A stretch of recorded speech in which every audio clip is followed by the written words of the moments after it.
This is The Tragedy of Aether, Part 2, a fan story by iiVoltageWolf. Clairen, believing that she's the only one with the power and ability to stop this cursed nightmare, walks up to Absa's beheaded corpse. Her eyes shed some tears, and she places a hand on the dead girl's gut before saying her farewell and best wishes in the afterlife. Absa, I may not have known you much, but your intelligence was a huge help.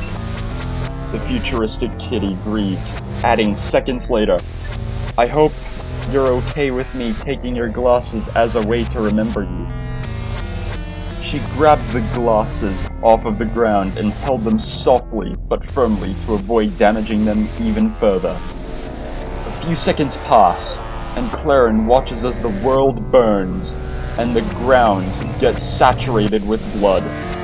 But after reflecting on it a bit further, she proceeds with her duty, and that is to defeat Emperor Dregador. She attempts to track down the Dark Emperor, and her first stop is at a nearby Aetherian forest. As she walked down the forest dirt road, she hears a voice coming from her left. Clairen, thank goodness you're here, the voice shouted in pure joy. Just who could this be? Clairen knew it sounded familiar, and when she looked to her left, she confirmed whom it was. Maypul, you're still alive? She asked, surprised to see that somebody survived in a place like this.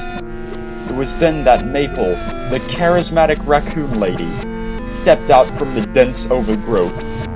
Of course, she answered, adding, it's terrible.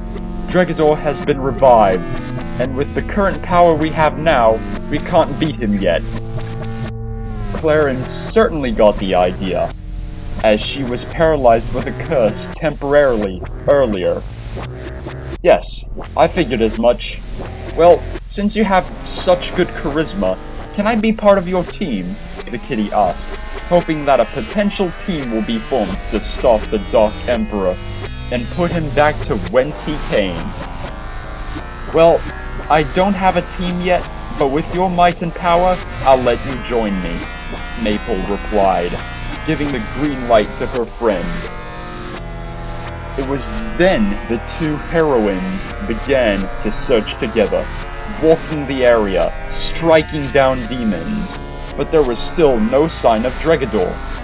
Soon after, they've come to the conclusion that the one they're hunting for is not in the forest, so they walk out in the open, and it was then that the place was confirmed. Several hundred kilometers away, the kitty and the raccoon spot what appeared to be a fortress with extremely gothic nature and details.